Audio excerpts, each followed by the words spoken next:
Estamos começando mais um Rio Grande que dá certo. Hoje vamos falar do segmento de alimentação, a retomada, a projeção econômica, recebendo no nosso Rio Grande que dá certo a chefe, empresária e presidente da Brasel, Associação Brasileira de Bares e Restaurantes, empresária Fernanda Tartoni. Obrigado pela presença no nosso Rio Grande que dá certo, Fernanda. Olá, Osiris, muito obrigado pelo convite aqui de estar falando um pouquinho do setor aí que sofreu bastante na pandemia, mas agora está em plena retomada. Vou começar por aí, depois quero falar um pouquinho também do Tartoni, né? Que você é chefe, empresária e fundadora, né? É uma referência de alimentação e de restaurante. Agora, vamos falar um pouquinho do segmento, né? Que foi extremamente impactado com a pandemia, nas várias fases da pandemia, né? Qual é a radiografia do segmento de bares e restaurantes hoje no Rio Grande do Sul, Fernando? Bom, realmente, como tu falaste, a gente sofreu muito nesta pandemia, muitas vezes até injustamente, enfim, desde o primeiro dia até hoje, ainda temos ainda tem muita gente trabalhando no prejuízo, porque agora, março, né, falando especificamente de Rio Grande do Sul, agora março é que as coisas estão dando sinais de melhora, né, mas a gente teve, infelizmente, uma quebra do setor aí de 30%, né, a gente tem uma mortalidade prevista aí de 30%. A gente sabe que ainda algumas empresas ainda devem sucumbir, porque a gente está no início de uma retomada, ou seja, 2 anos depois, né? 2 anos a gente está amargando prejuízo. A nossa última pesquisa, ainda existiam 47% dos bares e restaurantes trabalhando no prejuízo, porque a gente teve um endividamento muito grande, né? Aquela coisa, tu pegou um dinheiro emprestado não para expandir, não para capital de giro, mas sim para pagar a conta, e isso está refletindo agora. Muitos dos empréstimos começaram a ser pagos aí no meio do ano passado, enfim, a gente teve uma certa carência e tal, mas o setor realmente sofreu, sucumbiu. Temos novos entrantes, né? Muita gente agora está enxergando a gastronomia como uma boa oportunidade, afinal as pessoas agora estão com a saudade de estar na rua, a saudade de confraternizar, estão voltando para a confraternização, então, mas o setor aí, infelizmente, 30% dele saiu do mercado. Sim, agora, 30% você quer dizer que simplesmente não voltaram, desapareceram? Sim, desapareceram, ou aquelas empresas que tinham vários estabelecimentos reduziram, né? Mas a grande maioria o setor de bares e restaurantes, ele é, na sua maioria, composto de micro e pequeno empresário, né? Aquela pessoa que tem um estabelecimento e se dedica a sua vida ali, ao seu sustento, da sua família, enfim. Então, a maioria é essa, né? Alguns encolheram, mas a maioria sucumbiu, fechou as portas e mudou de área, né? Vamos colocar assim. Grande parte também são empresas familiares, não é, Fernanda? A grande maioria é empresa familiar, né? É um dono que a esposa trabalha, o filho trabalha, a gente que herdou o negócio, né? Aqueles negócios mais tradicionais aqui de Porto Alegre, que a gente conhece, também herdou, enfim. Então, só a migração para a teleentrega, que foi uma tábua de salvação, não foi suficiente para esses 30% conseguirem se manter pagando suas contas, enfim, e não se endividando tanto para ficar até agora, né? Sim. Mas, infelizmente, muita gente não volta também. Sim, a teleentrega, o take-off e também as linhas de crédito, seja a Pronamp ou outras mais que surgiram, não foram suficientes para manter a grande maioria no caso, né? Não foi suficiente. A teleentrega, ela era uma tendência mundial, né? Ela já estava vindo, já vinha no crescente, a pandemia acabou acelerando, mas não foi negócios estruturados, né? Então, tu teve que, da noite para o dia, pegar aquele alimento que tu colocava na mesa do cliente, colocar numa caixinha e mandar por uma logística de teleentrega, né? Então, assim, donos de lugares que vendiam moto ganharam muito dinheiro nessa pandemia, porque muita gente virou entregador, né? E aí ficou com má qualidade, e aí tu tem que correr atrás de embalagem, papel acabou no mercado, então tem uma série de coisas, é uma complexidade muito grande para te começar a trabalhar. Sem contar que, por exemplo, no meu caso, no Tartoni, um macarrão, um risoto, que é feito na cozinha e chega em 2 minutos na mesa do cliente, é muito diferente daquele que viaja 15, 20, 30 minutos para chegar na casa do cliente, ele chega de uma outra forma. Então, a gente teve que se reinventar, mudar receita, mudar ficha técnica, colocar mais aquilo, colocar menos aquilo, cozinhar mais, cozinhar menos, enfim. Então, é uma logística muito grande que no dia lá no meio de março, né, numa sexta-feira à noite, o prefeito decreta o fechamento de todos os estabelecimentos, aí no sábado da manhã a gente tinha que estar acordando ou fazendo teleentrega. Não é assim, né? Então, não foi todo mundo que conseguiu virar, muita gente conseguiu se manter vivo até psicologicamente falando na teleentrega, porque tu estava ativo, tu estava tentando desovar o teu estoque, tem mais isso. A gente encerrou as operações, né, numa sexta-feira à noite, ou seja, estava com o estoque lá em cima, a maioria dos estabelecimentos viram mais no final de semana, né, e aí desovou o estoque, aí foi se rejeitar, fazer o que com o funcionário, quem trabalhava com o garçom vai virar o quê? Cozinheiro? Vai virar motoboy? Não, ele atende. Claro que a gente conseguiu, um cozinheiro lá ficou atendendo telefone, um garçom ficou lá atendendo telefone, ou fechando o pacote, entregando para o entregador, enfim, a gente tentou restabelecer. Aí veio o programa, o BEM, né, que a gente conseguiu afastar o funcionário e não foi tão prejudicial nem para a empresa nem para o funcionário, mas isso demorou. Então, não é assim que se faz a entrega. Hoje a gente vê que muita gente entrou no mercado, mas muita gente também saiu. E os números não baixaram tanto, né? A gente até achou que a teleentrega ia baixar bastante, não baixou, ela baixou um pouco, obviamente, né? Porque as pessoas começaram a sair e comer presencialmente. Ficou como negócio, mas quem conseguiu se estruturar num curto espaço de tempo, né? E esse momento que nós estamos vivendo hoje, que ainda vivemos a pandemia, mas está quase passando já para a endemia, temos um colchão de vacinação, tem todos os protocolos estabelecidos. O momento atual, quem sobreviveu, consegue ter o lucro suficiente para poder reinvestir? Ainda não, né? A última pesquisa, a gente aqui no Rio Grande do Sul, 42% ou 47% ainda estava trabalhando no prejuízo, mas é muito característico daqui, porque a maioria dos nossos respondentes da pesquisa estão em Porto Alegre, na região metropolitana, e a gente sabe que as pessoas migram para a praia, né, para o litoral. Então, mas no Brasil o número era melhor, né? O número estava em 34%, porque a gente sabe que alguns dos nossos estados a gente tem momentos de férias, né? Mais norte, nordeste, enfim. Mas agora a gente vê março entrando já, né? A primeira semana de março já entrando com uma outra cara. As pessoas estão de volta, estão frequentando nossos restaurantes. Então a gente acredita aí que esse ano dê para tomar aquele fôlego para se manter. Agora, reinvestir, eu acho que quem passou por esses 2 anos ainda não está preparado para isso. O que tem de investimento, o que tem de novos entrantes, são as pessoas que estão entrando no mercado agora ou que se capitalizaram de alguma forma nesses 2 anos e estão investindo em novos negócios com outra cara, né? A gente pode ver assim que as novidades são lugares para pessoas mais jovens, lugares com propostas diferentes, lugares com espaços abertos, né? Super adaptados a esse momento de pandemia. Enfim, então são negócios. Quem sofreu tanto, né? Que a gente fala assim, as pessoas mais antigas do setor, enfim, que teve que fazer esse jogo sobreviver, está com bastante esperança que esse ano a gente consiga deslanchar, mas reinvestir, eu acho que só a partir do ano que vem mesmo. Qual é o perfil dos novos entrantes, Fernandes? Quem são eles? Vêm de fora, vêm de uma migração, já estavam no sistema? Como é que funciona? Tem uma mistura bastante grande disso, né? Mas a gente vê muita gente vindo de fora, de outras áreas. A gastronomia, ela é tradicionalmente, né? Aquela pessoa que gosta de cozinhar, que é garçom, que é cozinheiro, ou que a família já tem um negócio e foi se profissionalizando para chegar até o momento hoje, né? Então, a gastronomia tem se profissionalizado nos últimos 10 anos. Vamos dizer assim, era um negócio mais amador, vamos dizer assim, né?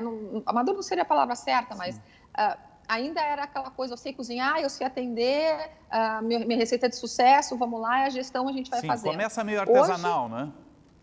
Oi? Começa meio artesanal, depois vai ganhando corpo.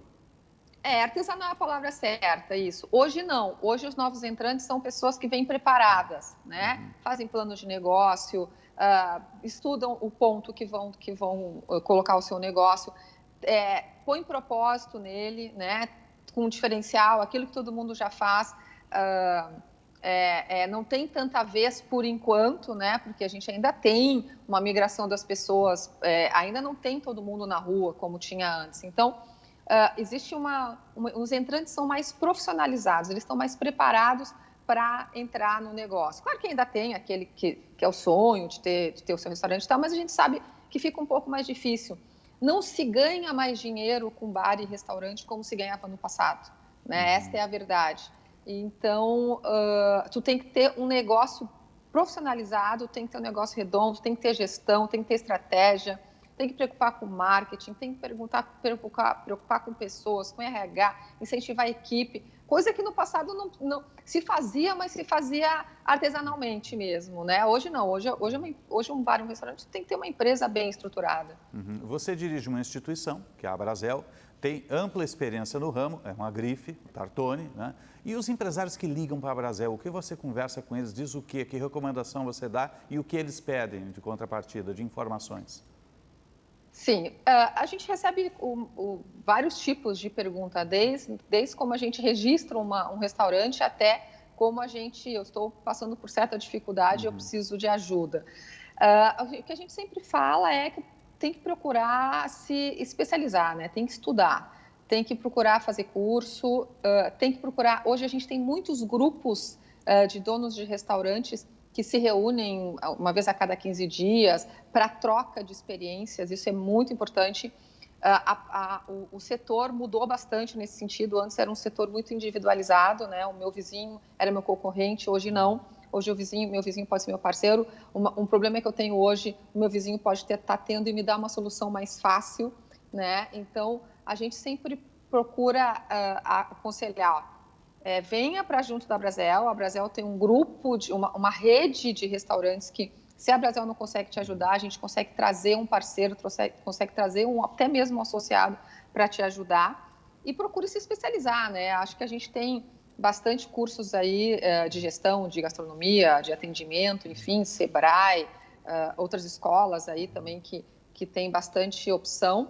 E a gente normalmente, então, o primeiro contato, a gente tenta orientar, ver qual é o problema da pessoa, orientar para qual caminho seguir dentro desses que eu te citei aqui. A gente está conversando com a chefe empresária Fernanda Tartone, presidente da Brasel, Associação Brasileira de Bares e Restaurantes, seccional aqui do Rio Grande do Sul. Vamos fazer um breve intervalo. Já retornamos com o Rio Grande que dá certo. Você fica conosco.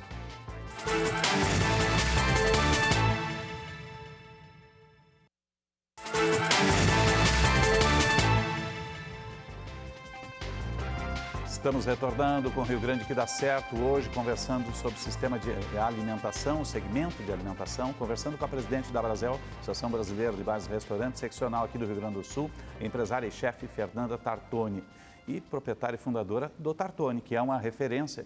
Como o Tartone retomou nesse momento? Ele já está operando com carta completa, tem alguma limitação? Como é que está funcionando, Fernanda? A gente ainda, sim, o cardápio está quase completo, né? A gente teve alguns pratos que a gente tirou e agora está retornando aos pouquinhos. O Tartone, né? Tu já conhece bem, né? Tem um cardápio extremamente extenso e a gente já vinha fazendo um trabalho para enxugar um pouquinho o cardápio, porque às vezes até o cliente fica um pouco confuso. É muito difícil, né? Porque hoje todos os pratos que estão lá vendem muito bem, mas já está em pleno funcionamento. A gente ainda não repôs todas as mesas e cadeiras, embora não há nenhuma restrição, né, em termos de governo, enfim, mas a gente enxerga que o cliente ainda não se sente 100% seguro, então a gente ainda deixa um afastamento bem razoável, assim, ou seja, a pessoa se sente bem confortável ali no Tartone, porque não é tudo mais apertadinho, assim, né? Tem bastante distanciamento entre as mesas.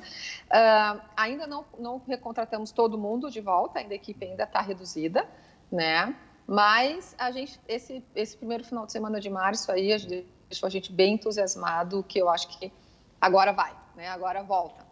Então, a perspectiva é de que ao longo do ano a movimentação aumente, seja de tarde ao meio-dia e também à noite, e se possa recontratar, Fernanda? Exatamente, a ideia é que sim, que possa se recontratar. Hoje ainda o almoço já está bem legal, legal, assim, não está normalizado, até porque a gente está com um número de cadeiras menor, né? E a gente não consegue a rotatividade que conseguia antes. À noite ainda a gente vê um pouco ainda mais fraca, né? Vamos colocar assim. Então a ideia é que a gente fomente um pouco mais à noite, que ela comece a voltar, as pessoas comecem a sair mais. Fernanda, agora, é mais fácil operar, e você que comanda a Brasel, dentro do shopping, o abrigo do shopping, ou na loja solitária de bairros? Até mesmo encaixo na pergunta, qual é que sofreu mais impacto, né? Sem dúvida é mais fácil trabalhar dentro do shopping, mais fácil trabalhar na rua, né? Porque na rua tu tem uma flexibilidade maior, muita gente encontrou espaços que antes não enxergava dentro do seu estabelecimento, que dê a sensação de amplitude, porque a pessoa precisa se sentir segura, né? E estar ao céu aberto e ter ventilação dá a sensação maior de segurança. O shopping realmente é fechado, mas tem todo um processo de circulação de ar, um ar-condicionado, limpeza, enfim, que os shoppings foram muito cobrados e são muito responsáveis por isso, né? Por eles precisam do cliente lá dentro, né? Não é só as lojas, o shopping também precisa dessa circulação. Então, eles foram muito comprometidos para fazer com que tudo ficasse 100% ok para as pessoas. Então, na rua é mais fácil de operar, o shopping sofreu muito mais. O shopping, por exemplo, lá no início das restrições, não podia nem fazer teleentrega, não podia nem sair teleentrega de dentro do shopping center. O shopping center foi totalmente fechado, a pessoa só entrava ou no supermercado ou em banco, ou em laboratório, né, que se tivesse, o shopping tem alguma coisa de saúde. Mas, então, realmente, quem estava na rua conseguiu sobreviver melhor, conseguiu negociar melhor aluguel, nesse sentido também, né? E conseguiu... Dentro do shopping, tu é mais amarrado, né? Tu tem mais regras a cumprir. Na rua, tu tem mais liberdade. Então, realmente, operar dentro do shopping na pandemia foi bastante complicado, né? Embora muitos shoppings aí foram parceiros, enfim, deram desconto de aluguel e tal, mas a gente sabe que é uma relação mais difícil do que quem está na rua e tem mais liberdade. Nesse momento de retomada, mudou o perfil de quem buscava o Tartone? Consegue se definir isso? Nesse momento, assim, o início da retomada, né, que a gente estava vindo, assim, a gente via que um público novo estava chegando, né? Um público mais jovem, um público curioso, um público tentando ver as possibilidades que ele tinha, né? Aqui em Porto Alegre especificamente. Hoje a gente está voltando, assim, posso dizer que 80% do meu público que frequentava antes está retornando, já está vindo. A gente tinha aquele cliente que vinha uma vez por semana, a gente tinha aquele cliente que vinha de 15 em 15 dias, esse cliente está mais espaçado. A gente tinha um grande parceiro, que é o cinema e o teatro, que ainda não tiveram a retomada ainda a pleno vapor, né? O cinema tá com sessões todas abertas, tal, mas o público ainda não está vindo com tanta frequência, e o teatro está com poucas oferta de espetáculos, né? Isso faz uma grande diferença, principalmente na parte da noite para a gente. Então, a gente vê, sim, um novo público chegando, mas o público mais antigo voltando. Fernanda, se bem me lembro, já chegou a ter 2 operações. É mais fácil concentrar numa só, trabalhar a gestão de uma só? Sim, é bem mais fácil, né? Estar numa gestão só, porque eu tive que, assim, alguns funcionários, quando começou a pandemia, eles resolveram ter dinheiro na mão, então eles preferiram se desligar do restaurante, né? Então, eu não reduzi só porque eu quis, eu reduzi porque muitos quiseram sair. E eu acabei abrindo um espaço de teleentrega, porque eu mesmo na correria, mesmo com tudo acontecendo, eu investi nessa teleentrega e mantenho ela vem crescendo, o que é bacana, assim, a gente tem feito um trabalho forte nisso. Então, eu me divido entre uma cozinha de teleentrega e um restaurante, mas é muito mais fácil do que 2 restaurantes, porque, em função do quadro reduzido, eu voltei muito para o operacional. Antes, eu estava muito no estratégico, né? Eu tive que voltar para o operacional, seja marchar comanda, ficar no caixa, enfim, na Copa, enfim, eu fiz muito isso nessa pandemia. E, então, nesse sentido, ficou muito mais fácil trabalhar só com uma operação. E o cardápio vai mudar? Porque o cardápio do Tartone é 100% Fernanda, não é? É 100% Fernanda, isso mesmo. A gente vai voltar a fazer sugestões, porque eu não consigo mudar meu cardápio. Toda vez que eu tento tirar alguma coisa, fazer alguma coisa diferente, meu cliente vem, mas eu queria aquele prato que eu sempre como, eu queria aquele prato, porque a gente está há 17 anos no mercado. Sim. Né? E eu tenho cliente que nasceu lá dentro, né? A gente vê as crianças crescendo. Então, o que a gente vai fazer é voltar a ter as sugestões, porque a gente, nesses 2 anos de pandemia, a gente não fez nenhuma ação de cardápio diferente e tal, por uma questão puramente de logística de compra e de custos, né? Mas agora a gente já está planejando, aí já Páscoa já tem cardápio especial e daí por diante a gente vai trazer nova sugestão e testar muita coisa, porque o momento pede mudança, né? Mas as pessoas ainda também querem sentir aquilo que acarinhava, né? Então, muita gente voltando, é bem legal, assim, que saudade desse risoto, eu estava com uma saudade de tal prato, eu estava com uma saudade de tal prato. Então, a gente vê que a mudança ela é bem-vinda, mas ela vai entrar como sugestão e depois, quem sabe, a gente começa a alterar cardápio. A gente está conversando com a Fernanda Tartone, presidente da Brasel, Associação Brasileira de Bares e Restaurantes, seccional aqui do Rio Grande do Sul e sócio fundadora do Tartone, proprietária. Vamos fazer um breve intervalo, voltamos para o bloco final aqui no Rio Grande que dá certo.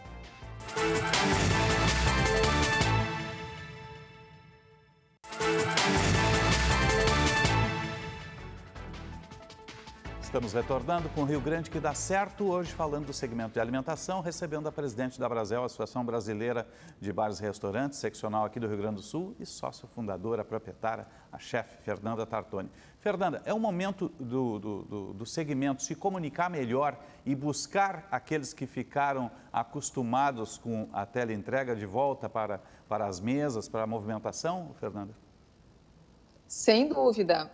A gente levava para os nossos associados e para toda oportunidade que eu tinha de falar, né, trazia muito isso em voga. É muito importante tu ter o contato do teu cliente, né? Saber conversar com ele, seja através das suas redes sociais, através de um contato mais direto, como um WhatsApp, alguma coisa assim, por e-mail marketing.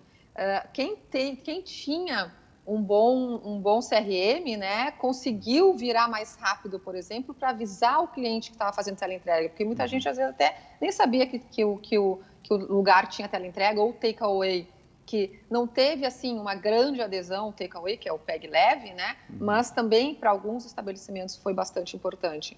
Então hoje é muito importante tu ter esse canal de comunicação e as redes sociais estão aí para ajudar bastante, né?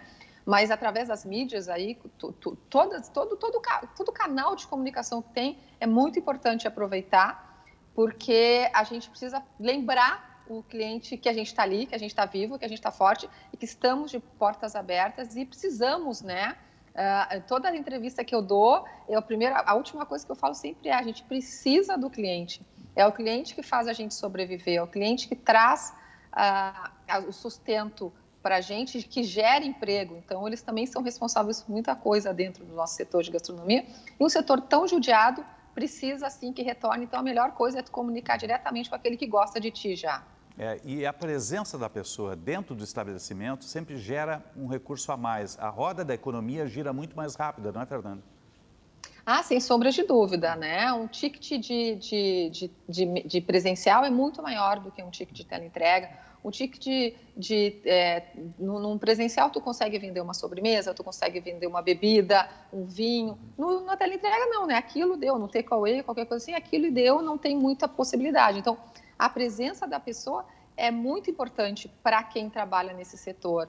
E sem contar que é alegria, né? Que é troca de energia, as pessoas se motivam, o elogio vem na hora, né? Até a crítica tu consegue contornar ela. Muitas vezes, no distanciamento, tu recebe uma crítica que tu não consegue contornar, né? E bar e restaurante muita gente trabalhando. É um negócio artesanal. Tu faz a comida, né? Tu não fabrica, bota no micro-ondas e entrega. Não, tu faz a comida.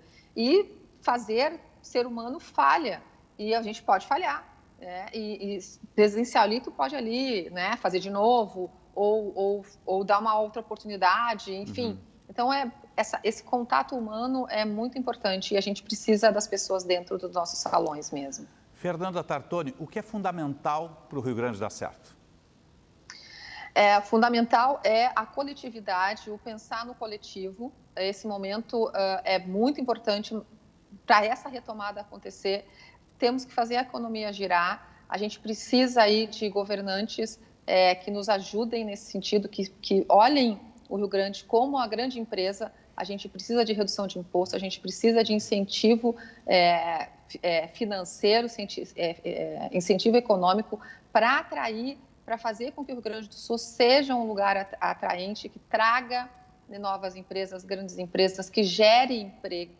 E uma população harmônica que respeite quem quer continuar usando máscara, respeite, ainda temos, né, contaminação, respeite, não aglomere, que pense no coletivo, não pense no individual. A partir do momento que todo mundo olhar para o vizinho e encarar ele como um igual, eu acho que o Rio Grande do Sul vai chegar mais longe, porque já está melhorando, né? Acho que o Rio Grande do Sul hoje, a gente vê aqui em Porto Alegre um ânimo muito grande da economia, as pessoas estão entusiasmadas, a gestão da prefeitura aqui em Porto Alegre está sendo muito boa, está incentivando realmente o empreender, né? Porque o empresário era visto há muito tempo atrás como vilão e, na verdade, nós somos geradores de empregos, nós somos pagadores de impostos e a gente precisa de bastante incentivo e o Rio Grande vai dar certo.